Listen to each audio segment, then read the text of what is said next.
मैं कॉफ़ी की 2 प्यालियां पी चुका था, 6-7 सिगरेट भी फूंक डाले थे। घड़ी देखी, इस वक्त रात के 10 बजने वाले थे। कार पार्किंग वाले शेड के नीचे से मुझे एक ट्रक के आकर रुकने की आवाज़ सुनाई थी। मैंने उठकर खिड़की में से बाहर देखा। ये एक बहुत बड़ा ट्रक था जिसके ऊपर कूड़े का ड्रम उठाने वाली मशीन लगी थी। मेरे दिल में उम्मीद की शमा रोशन हो गई। अगर ये ट्रक कूड़ा, करकट और ट्रैश उठाने आया है तो मैं अभी रबड़ के जूतों से निजात हासिल कर सकता था। मैंने गौर से देखा, ट्रक की हेडलाइट्स बुझा दी गई। पीछे से 4 आदमी आकर होटल की दीवार की तरफ बढ़े। इस सकवी दीवार में वो दरवाज़ा था जो तहखाने के ट्रैश को जाता था। ये चारों आदमी इस दरवाजे में दाखिल हो गए। मेरे लिए ये सुनहरी मौका था जो कुदरत ने शायद मुझ पर तरस खाकर मुहैया कर दिया। मैंने जूतों को अखबार में से निकालकर अपनी कमीज़ के अंदर छुपाया और कमरे से निकलकर दूसरे किनारे वाली लिफ्ट में आकर ग्राउंड का बटन दबा दिया। लिफ्ट मुझे लेकर ग्राउंड फ्लोर पर आ गई थी। मैंने बाहर आकर देखा कि ट्रैश रूम का दरवाज़ा खुला था और महकमे के मुलाजिम तेज़ी से ड्रमों में ट्रैश रद्दी चीज़ें भर रहे थे। मैं वहीं खड़ा हो गया। जब एक आदमी पहियों वाले ड्रम को चलाता मेरे करीब से गुजरने लगा तो मैंने बड़े आराम से जूते निकालकर ड्रम में डाल दिए। इस आदमी का चेहरा ड्रम की दूसरी तरफ छुपा हुआ था। इसने मुझे जूते रखते नहीं देखा था और अगर देख भी लेता तो इसमें कोई अचंभे की बात नहीं थी। आखिर मैंने पुराने जूते ही ट्रैश में फेंके थे। वो आदमी ट्रैश ड्रम को पहियों पर चलाता बाहर निकल गया। मैं लिफ्ट के जरिए ऊपर अपने कमरे में आ गया। अब दूसरा काम साहिल समंदर पर जाकर रेड बॉक्स और रिवाल्वर वाले थैले की चेकिंग थी। एक नाजुक मरहला था। अगर मेरा पीछा किया गया तो मैं रंगे हाथों पकड़ लिया जाऊंगा। अगर नहीं जाता तो भी मेरे दिल में चैन नहीं था। यही वसवसा उठ रहा था कि कहीं लोगों ने वहाँ से रेड बॉक्स निकाल न लिया। क्या मालूम सुबह मैं बंदरगाह पर जाऊं तो जेटी ऑफिसर मुझे इस वक्त गिरफ्तार कर ले। रात बड़ी मुश्किल से काटी। कभी नींद आ जाती, कभी हड़बड़ा कर उठ बैठता। सैर का वक्त हो गया था। मैं सैर के बहाने भी साहिल समंदर की तरफ नहीं जा सकता। वहाँ जाने के लिए मुझे कोई ऐसा तरीका इख्तियार करना था कि किसी को मेरी शक्ल दिखाई न दी। इसके लिए मुझे अपना हुलिया बदलने की ज़रूरत थी, जिसका सामान वहाँ मेरे पास नहीं था। मजबूरन मैंने नाश्ता करने के बाद बंदरगाह पर जाने का खतरा मोल ले ही लिया। मद्रासी जेटी ऑफिसर अपने कमरे में नहीं था। मालूम हुआ कि वो अभी तक नहीं आया। मैं इसके कमरे में बैठकर ताज़ा अखबार पढ़ने लगा। आज के अखबार में भी मिस्टर व्यास और गार्ड्स के कत्ल की कोई मामूली सी भी खबर नहीं थी। इस वक्त दिन के 8:30 बज रहे थे। अचानक फ़ोन की घंटी बज उठी। मैंने रिसीवर उठा लिया। अभी मैंने हेलो नहीं कहा था कि दूसरी तरफ से एक औरत की आवाज़ है। मिस्टर प्ले से बात कर सकती हूँ? औरत ने अंग्रेज़ी में पूछा। मैंने आवाज़ पहचान ली। ये रत्नावली बोल रही थी। मैंने अपनी आवाज़ को अक्सर बदलते हुए पूछा, मैडम मिस्टर प्ले कौन है यह? इसने कहा, मिस्टर प्ले जेटी ऑफिसर है। मैंने इनके घर फ़ोन किया था। पता चला कि वो ऑफिस चले गए। मैंने इसी बदली हुई आवाज़ में टूटी फूटी अंग्रेज़ी में कहा, वो तो अभी दफ्तर में नहीं है। आपका नाम क्या है? रत्नावली ने उल्टा सवाल कर दिया, तुम कौन बोल रहे हो? मैंने जल्दी से कहा, मैं इनका दोस्त हूँ, इनसे मिलने आया हूँ। रत्नावली ने फ़ोन बंद कर दिया। मैंने रिसीवर रखा और गहरी सोच में डूब गया। ये बात साबित हो गई थी कि रत्नावली का इस मद्रासी जेटी ऑफिसर से रब्ता था। इसी की इमा पर रत्नावली मेरी सुराग रसानी पर लगाई गई थी। शवाहद से यही साबित हो रहा था। तो क्या इस मदारसी मिस्टर प्ले को मुझ पर शक पड़ गया? ये तो मुझे तबाह करवा सकता है। अगर इसे मुझ पर शुबा हो गया है तो इसका दिल्ली हेडक्वार्टर सिर्फ एक लफ्ज़ लिखना ही मुझे हमेशा हमेशा के लिए तबाह बर्बाद कर सकता है। मैंने सिगरेट सुलगा लिया और उठकर कमरे से बाहर आ गया। सामने से Madrasi jetty officer mister play चला रहा था। वो सफ़ेद निक्कर और बुश शर्ट में था। सर पर बहरिया की टोपी थी। पूरी यूनिफॉर्म में था। मैंने इसे देखते ही मुस्कुरा कर नमस्कार की।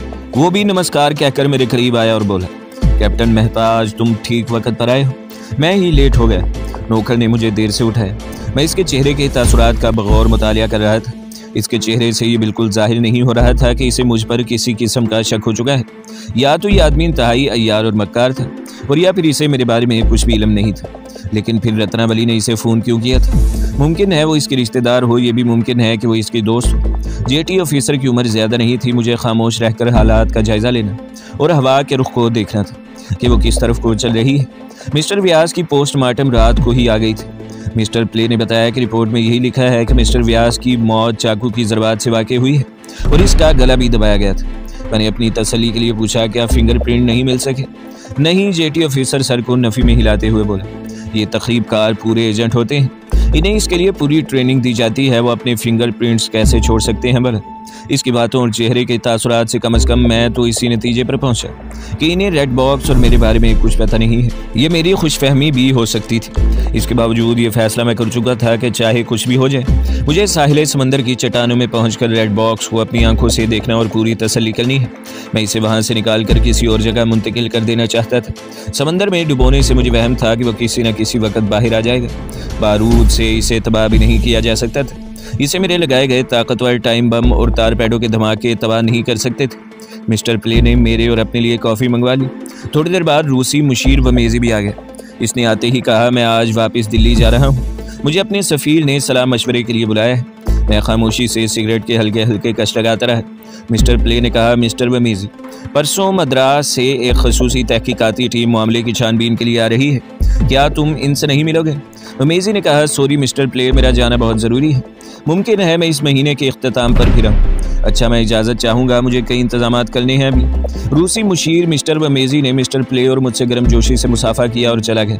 इसके जाने के बाद प्ले ने सर को नफ़ी में हिलाते हुए ठंडा सांस भरा और बोला, रूसी हमारे बेहतरीन दोस्त हैं, मगर ये हमारी बदकिस्मती है कैप्टन मेहता कि हमने इनकी दी हुई इतनी कीमती और जदीद तरीन सबमरीन की हिफाजत न कर सके। एक तरह से ये हमारी ही सबमरीन थी। फ़ोन की घंटी एक बार फिर बज उठी। मैंने किन अखियों से फ़ोन की तरफ देखा। ये कॉल रत्नावली की ही हो सकती थी। मिस्टर प्ले ने रिसीवर कान के साथ लगाकर अंग्रेज़ी में कहा, मैं प्ले जेटी ऑफिसर बोल रहा हूँ। मेरी नज़रें प्ले के चेहरे का जायज़ा ले रही थी। इसके चेहरे से ये अंदाज़ा लगाना चाहता था कि दूसरी तरफ रत्नावली बोल रही है या कोई दूसरा शख्स बोल रहा है। जेटी ऑफिसर प्ले के चेहरे पर पहले जो हल्की सी मुस्कुराहट थी वो गायब हो गई। 3-4 सेकंड तक सिर्फ हूँ ही करता रहा। फिर इसने मलयालम ज़ुबान में बातें शुरू कर दी। मलयालम ज़ुबान केरला में ज़्यादा बोली जाती है और इस ज़ुबान से मेरी वाकफियत सिर्फ इतनी ही थी कि ये मालूम कर लेता कि ये मलयालम है। इससे ज़्यादा मैं इसे बिल्कुल नहीं समझ सकता था।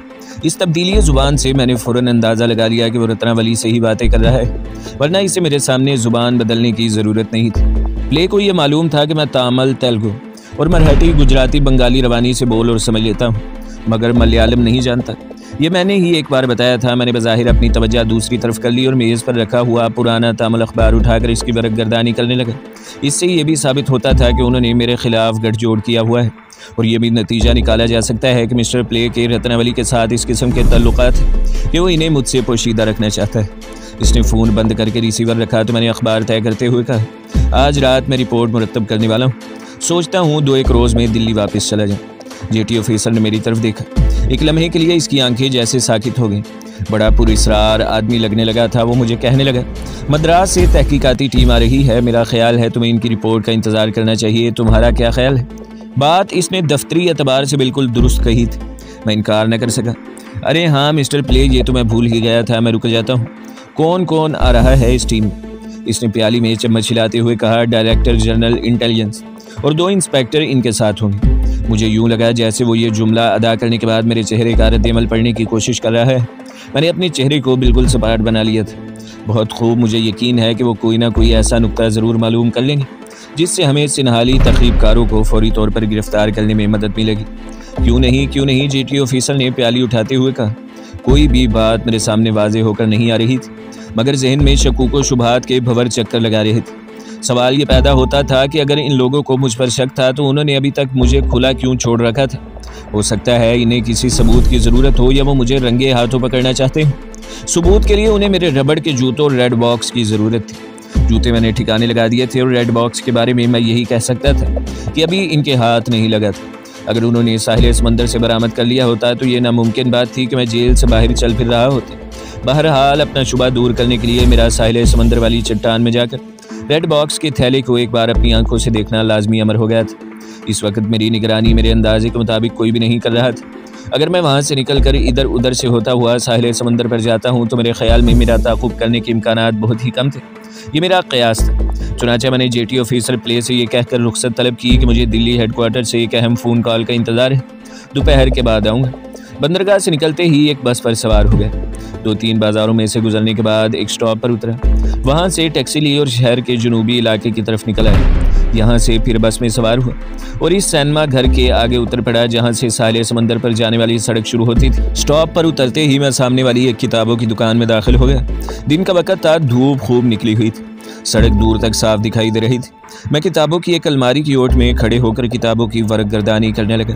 असल में मेरी निगाहें बाहर सड़क का जायजा ले रही थी। मुझे वहाँ कोई ऐसा आदमी नज़र नहीं आ रहा था जो मशकूक दिखाई देता या जिसकी हरकत से मुझे शुबा गुजरता कि ये मेरा पीछा कर रहा है। जब मुझे अपने तौर पर यकीन हो गया कि मेरा पीछा नहीं किया जा रहा, मैंने तामल का एक नावल ख़रीदा और सड़क पर से गुजरती हुई एक खाली टैक्सी को इशारा किया। टैक्सी को मैं जानबूझकर 2-3 बाज़ारों में से घुमाता हुआ साहिल समंदर पर इस जगह ले आया जहाँ नई इमारत तामीर हो रही थी। ये देखकर मेरा दिल ज़ोर से धड़का कि इमारत का काम तेज़ी से हो रहा था। सीमेंट मिक्सर जगह जगह घूम रहे थे। मजदूर सीमेंट के टोकरे उठा कर फुर्ती से इस क्रेन में रख रहे थे जो एक चरखी की मदद से इमारत के ढांचे के ऊपर चली जा रही थी। इमारत की दूसरी मंजिल की छत का लेंटर डाला जा रहा था। मैंने इस चट्टान की तरफ देखा तो वहाँ भी कुछ मजदूर एक ट्रॉली के पास रेत खोद रहे थे। 2 मजदूर इस चट्टान को तोड़ रहे थे जिसकी खूह में मैंने रेड बॉक्स को छुपा रखा था। चट्टान को तोड़कर वो पत्थर की सीलें बनाना चाहते थे। मैंने टैक्सी वाले को जल्दी से पैसे देकर रुखसत किया और चट्टान की तरफ दौड़ा। फिर ये सोचकर एकदम आहिस्ता से चलने लगा कि एक तरह तो खामखा लोगों को शक पड़ जाएगा। मैं पत्थर की सीलों के ढेरों में से गुजरता रेड बॉक्स वाली चट्टान के करीब आकर रुक गया। 4 मजदूर इस चट्टान के बाहर वाले हिस्से पर लोहे के बड़े बड़े हथौड़े चला रहे थे। चट्टान के पत्थर टूट कर गिर रहे थे। ये पत्थर बड़ी बड़ी सीलों की शक्ल में थे। मैंने अंदाज़ा लगाया कि अभी तक चट्टानी खूह के अंदर इस जगह कोई कार्रवाई नहीं की गई थी जहाँ मैंने रेड बॉक्स को छुपाया था, मगर इन सब के सामने खूह में जाकर ज़मीन नहीं खोद सकता था, इन्हें चट्टान तोड़ने से भी नहीं रोक सकता था। ताहम मैंने एक मजदूर से सवाल किया कि वो ये चट्टान क्यों तोड़ रहे हैं। जिसने बताया कि इस चट्टान को ठेकेदार ने महकमे वालों से ख़रीद लिया है और इसके पत्थरों की सिलें काट कर इस्तेमाल में लाई जाएंगी। मेरे खुदा, इसका मतलब था कि वो खूह के अंदर भी खुदाई कर सकते थे। मैं सिगरेट जलाकर वहीं एक पत्थर पर बैठ गया और सोचने लगा कि मैं इसी वक्त खूह में दाखिल हो सकता हूँ जब ये मजदूर काम ख़त्म करके चले जाएंगे। साफ जाहिर था कि वो उस रोज़ शाम तक चट्टान को नहीं तोड़ सकेंगे। मैं रात के अंधेरे में वहाँ आना चाहता था। वापस होटल में जाने का सवाल ही पैदा नहीं होता था। मैं इसी इलाके में किसी जगह अंधेरा होने तक छुपा रहना चाहता था और ऐसी जगह वहाँ सिनेमा हाउस से बढ़कर और कोई नहीं हो सकती थी। मैंने सिगरेट फेंक दिया। वहाँ करीब ही एक चौक में बोसीदा सा सिनेमा घर था जिसका नाम सागर था। यहाँ दिन में 9 बजे से लेकर रात के 12 बजे तक तमिल, तेलुगु और हिंदी फिल्में चलती रहती थी। मैंने गैलरी का टिकट लिया और अंदर जाकर बैठ गया। खुदा जाने क्या बेमायनी सी तेलुगु फिल्म चल रही थी। 1 बजे तक फिल्म देखी, बाहर आकर एक होटल में घुसकर खाना खाया। इसके बाद दोबारा टिकट लेकर सिनेमा हाउस की गैलरी में आन बैठा। यहाँ से अगर होटल वापस जाकर वहाँ से इधर आता तो कोई मेरे पीछे लग सकता था। शाम के 6 बजे वो शो ख़त्म हुआ। अभी बाहर दिन की रोशनी बाकी थी। मैं एक होटल में चला गया, यहाँ कॉफ़ी मंगवा कर बैठा रहा। जब अंधेरा चारों तरफ फैल गया तो होटल से निकला और पैदल ही साहिल समंदर को जाने वाली सड़क पर रवाना हो गया। समंदर की तरफ से मरतूब हवा चल रही थी। यहाँ समंदर खाड़ी की शक्ल में था। छोटे स्टीमरों में रोशनियाँ हो रही थी। एक चट्टान पर टावर में भी रोशनी जगमगा रही थी। चलते चलते मैं इस जगह आ गया जहाँ इमारत ज़ेरे तमीर थी।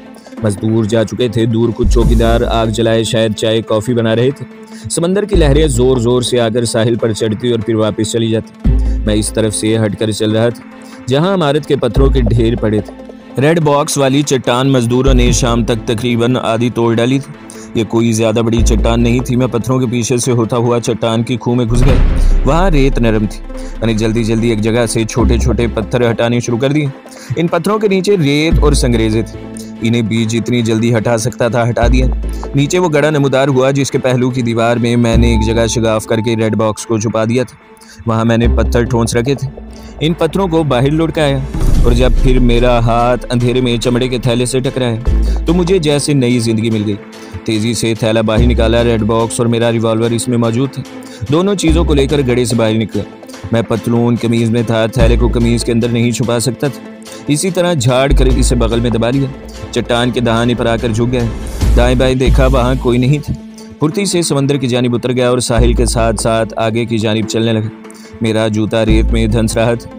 ज़ेरे तामीर इमारत से काफ़ी आगे निकल आने के बाद मैं रेतले साहिल पर से हटकर एक कच्चे रास्ते पर आ गया जहाँ नारियल और ताड़ के दरख्त दूर तक चले गए थे। रेड बॉक्स को हमेशा के लिए नीस्तो नाबूद और दुनिया की नज़रों से ओझल करने के लिए मुझे कोई मुनासिब जगह नहीं मिल रही थी। मुझे वहम हो गया कि मैंने इसे समंदर में भी फेंका तो वहाँ से इसे एक ना एक रोज़ निकाल लिया जाएगा और इंडिया में मेरा कमांडो मिशन अभी काफ़ी तवील था।